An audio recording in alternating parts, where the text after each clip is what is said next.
Hey, it's me, Hannah. It's almost here. The Brandywine Festival, which is my very first LARP, is next week. A few months back, I went thrifting for some like home decor items and apparel and pretty much anything that was gonna help me build my character for this LARP and prepare me for a week of Hobbit life. So go check that out if you haven't seen it. But now it's time to actually start packing and preparing for the trip. I thought it would be fun to sort of bring you along with me and we can sort of talk through everything that I'm bringing and just kind of chat while I get organized. First, let me introduce you to my character, Lottie Kennebec. Lottie is short for Vitellette, which is a type of potato. Actually, both names, Kennebec and Vitellette. Think I'm pronouncing that right? Vitellette. Those are both variations of potato. And I think I could best describe Lottie as a soup hobbit who comes from a family of potato farmers, or farmers who specialize in potatoes anyway. She's not quite the black sheep of the family, but they probably consider her a bit odd for her take on vegetable farming and what should be done with all the crops. Soup. Duh. Now, since this is my first LARP, I thought that having something shareable, like a meal, would be a really good way to engage with the other hobbits at the LARP. So I got myself a giant camping cauldron.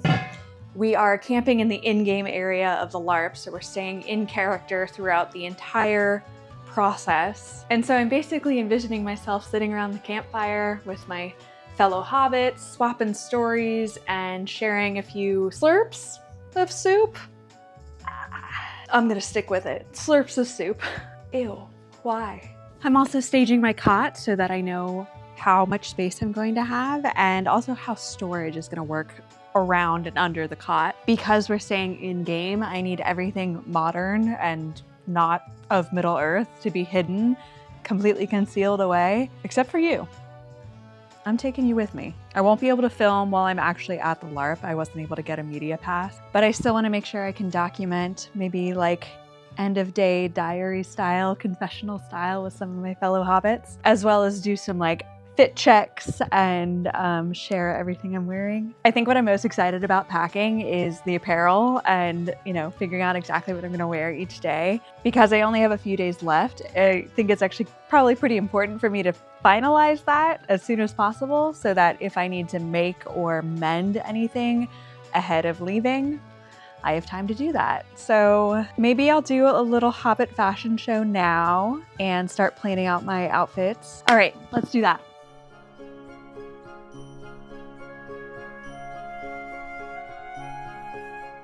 The LARP is supposed to begin with a hike into the festival, so I need travel apparel.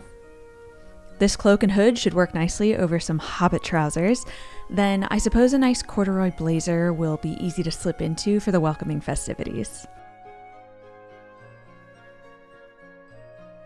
In case I need to collect produce from the local farmer's stall, this skirt and apron will work perfectly as demonstrated by my gourd and garlic.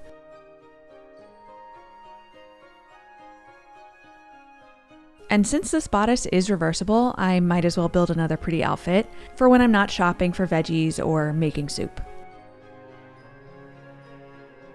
Another outfit perfect for foraging and pocketing spoons and pot holders while cooking is this pinafore, which was a project from one of my very first videos.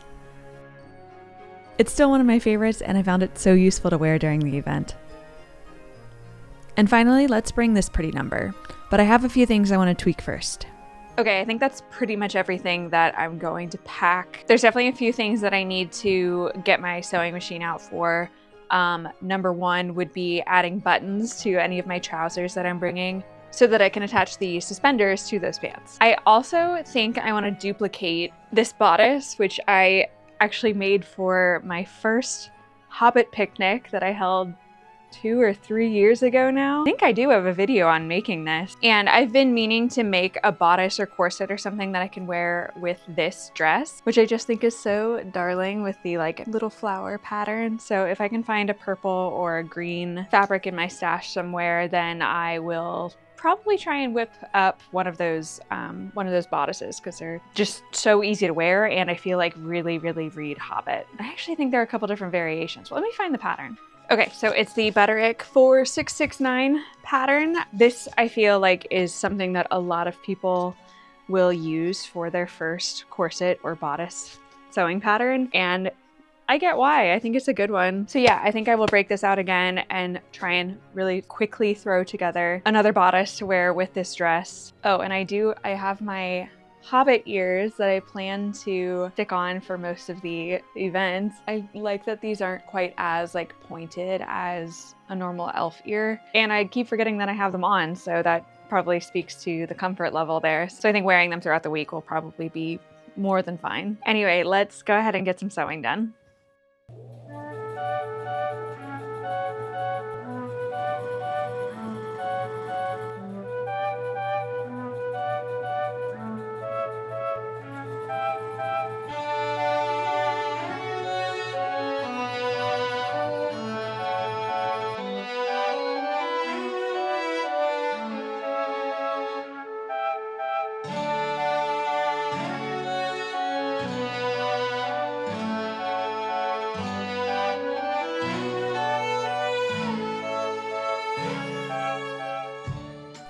Okay, it's time to head to the Shire.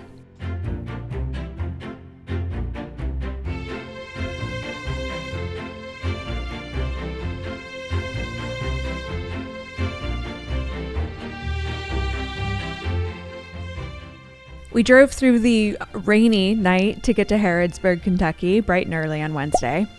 And as soon as we arrived, we obviously sought out coffee.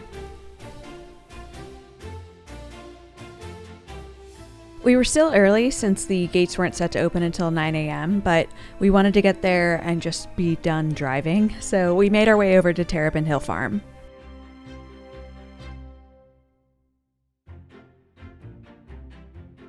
Unfortunately, due to the rain, we arrived to extremely muddy conditions, no direction on where to wait, and no cell service to confirm what to do. After the better part of an hour, someone did come to direct traffic and allow us through the gate, so after some shuffling about, doing our best to avoid the mud, we finally made it to our campsite. It's perfect!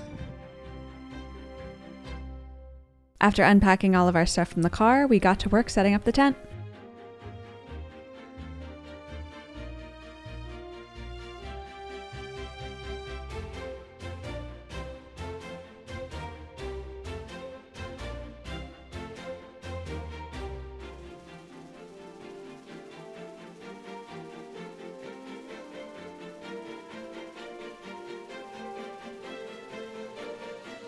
And of course, these are my tent mates, Sam and Emma.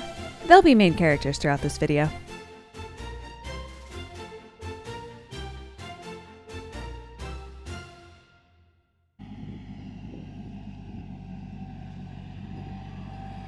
Needless to say, by this point we were exhausted, so when we were able to catch a ride back to our car to run one last batch of errands in town, we were very grateful.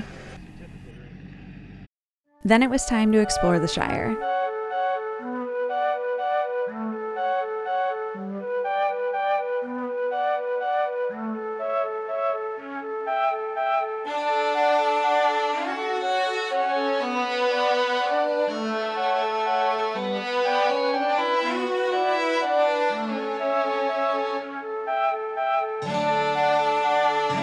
We were gifted some bunting, and now our Hobbit home is basically complete.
Welcome to the first annual Brandywine Festival! Over the next few days, we are going to experience what it is like to be hobbits in an all-new way. The first ever licensed Middle-earth event happens because you are here. What's interesting about this is that you're all here in Kentucky. But Tolkien also had Kentucky in his mind at one point. To a lot of you may not be aware of it, is that Tolkien had a childhood friend, a Mr. Ian Burnett. And Ian was from this area of Kentucky, specifically lived in Mercer County for a period. Now it's interesting to think about one thing. The Cotswolds and Midlands of England don't have tobacco. The rolling hills don't look quite like this. When you drove in on this road, you probably thought to yourself, oh my goodness, I'm gonna drive off this road. But you didn't, and you made it. And what's interesting to remind yourselves of is that Tolkien had this land in mind from stories from Ian from his childhood that inspired him to write about the hobbits the way he did. So for the next few days, we're going to be able to experience that, but that's only possible thanks to our hosts. I'd like to introduce Pete and Brenda Keschel, owners of Terrapin Hill Farm. Thank you so much for coming to Terrapin Hill Farm. It is an honor and a pleasure to host this event and have all people from all over the world here on our farm. We've been hosting events for many years, but this is the first real live action role play Hobbit event that has ever happened, and we are extremely excited about it. So thank you all so much for being here. All right. I want to do a quick thank you to every single one of our team. If you are on the team, volunteer, staff, if you are a musician playing, I want you to raise your hand so everyone around you can see. I want you to thank every single one of these people for the hard work they've done. Thank you to every single one of you. From all of us at Bergschneider, from all of us at Middle-earth Adventures and the Middle-earth Enterprises team, who, by the way, are on site today. I'd like to say thank you. Let's have an amazing event. Let's have a great party. Beer in the tent. Beer in the tent over there. By the way, it's free. And so, with free-flowing beers and ciders from the local brewery, we closed out day 0.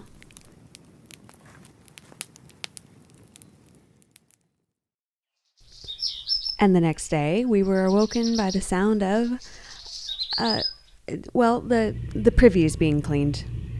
Which, and some may disagree, I was quite pleased with. I preferred having a clean space every morning. Before doing anything else, I chose to attempt to tame my overnight curls and get dressed.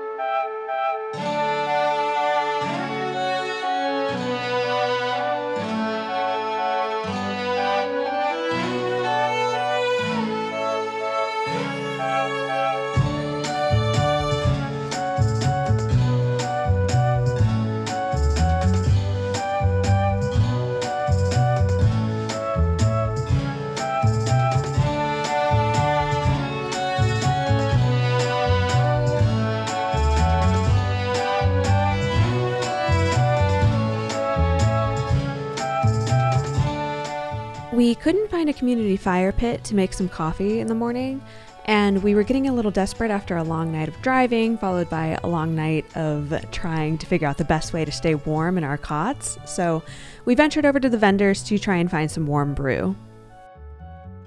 So I've heard that the reason we haven't had our community fires yet is because the fire marshal hasn't been by to approve the updated camping plans that had to occur as a result of the rain that happened on Tuesday, which put a lot of people into quite a delay in terms of getting here and getting set up. We brought a lot of stuff to cook on the camping fire, including a lot of soup, and haven't been able to do that, which, yeah, it's kind of frustrating.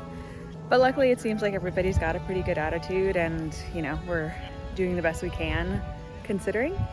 Just fingers crossed we can get a fire soon so I can get my coffee and get my soup going.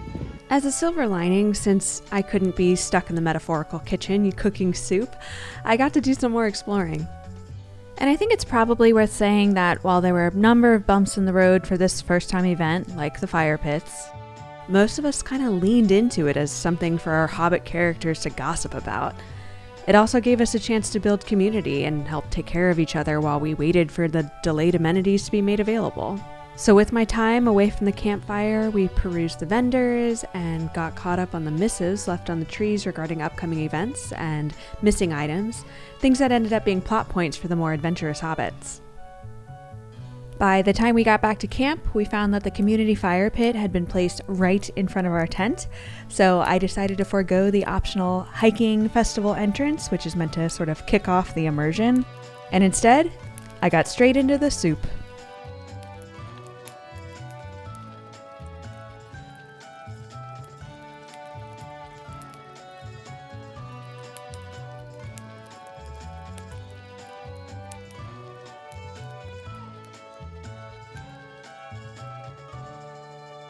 Lottie Kennebeck here with Juniper and with Dawn. Do you guys want to introduce yourselves fully? Absolutely. Hello, my name is Juniper Ambergord. I am a gourd farmer here in the Shire.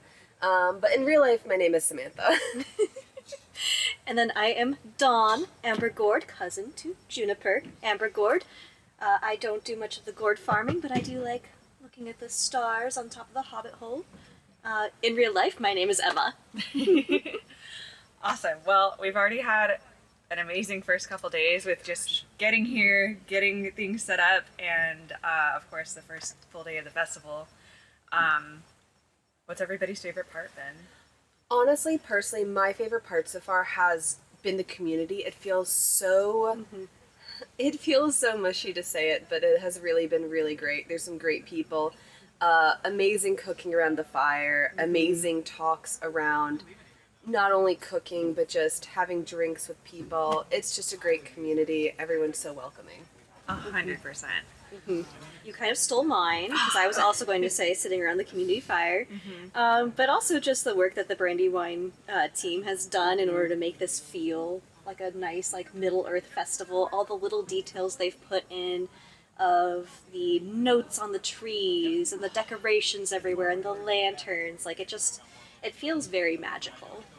There have been some bumps along the way, certainly, notwithstanding just like weather very early in the beginning of the festival, but which kind of messed up a few of the items, like setting up tents and getting things approved by the fire marshal. So a couple bumps there, but like you said, with the community here, everybody seems so understanding and willing to make it work. There's been so much just sharing and making sure everybody has what they need. A couple tents have blown down and you see a rush of hobbits run to get it stood back up. It is quaint as hell. I think also just right off the bat, the Brandywine Festival so far hasn't just been the efforts of the company putting it on.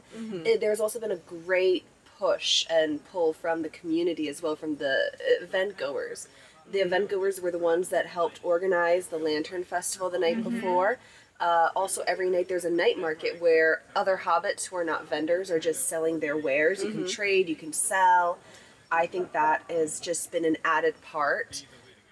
And so far, we've done a little bit of LARPing. We've done a little bit of exploration and community gossip to find out the ongoings of this festival. Yeah, I don't know how familiar viewers are with like LARPing in general, but this is a very different kind of LARP where it's not focused on, fighting or a big battle at the end. It's more based off of little quests and mysteries going on. So it's more of the spreading of the gossip and the rumors and trying to piece together the different pieces of the puzzle. So we've been working with other groups just in the village here to figure out all the different mysteries and translate runes and find pieces of the little alphabet. So it's been very, very fun. We're sitting here reflecting on yesterday and some of our favorite parts, and I guess a question for you guys is, you didn't want to just bring up the soup, or we just didn't Oh, like no, it. your soup was delicious. Okay. I loved your The soup, and soup was amazing. I'm very it was excited very for well tonight's seasoned. soup. Yes. It was very well seasoned. But her soup has been the talk of the town. And I will say, having something to share with the community, like a Yes. giant pot of soup or stew, makes it really easy to make friends with other hobbits and receive other favors or fathoms from them, including some people were making bread they shared with us to go with the soup, beverages of all sorts, teas and wines and Meats. Yep. A wide So assortment of food. Some foods I've never had before. I almost feel like we might have brought too much food. I think we did. I think we Everybody's underestimated. keeping us very well fed. yes, I was afraid I was going to be hungry. Yeah. But Not the case. No. I've been full most of all. the time. I guess we are approaching 11 Cs. We should probably figure out what we're going to do for that.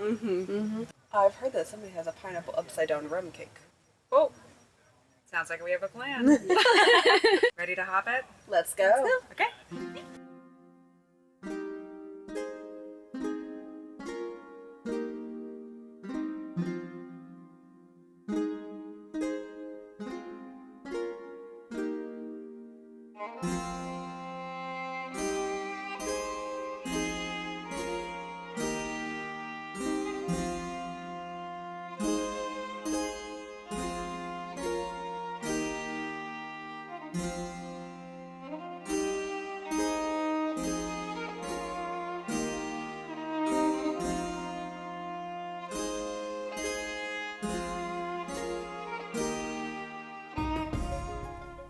I hope you'll forgive me or ask Brandywine to get me a media pass for next year, but because I did not have one, I really only have a few more detail shots to share with you from after the festival ended. And while I can't share much in the way of footage, I can tell you that my experience was magical and healing in ways I certainly hadn't imagined. I'm already looking forward to my next opportunity to visit the Shire, be it via book, film, or Brandywine Festival 2026. It was an honor to be included in the inaugural event, and I hope to return next year. Let me know in the comments if you are one of the wonderful hobbits who also shared in this experience.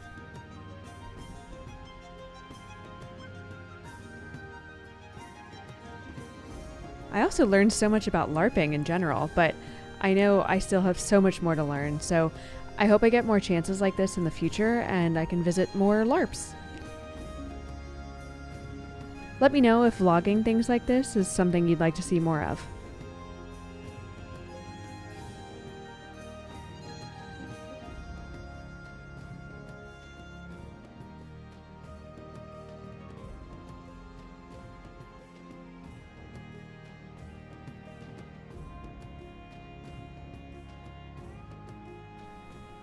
And if you had as much fun as I did, it would mean the world to me if you would like and subscribe. And if you do, I will see you in 2 weeks for my next video. Take care.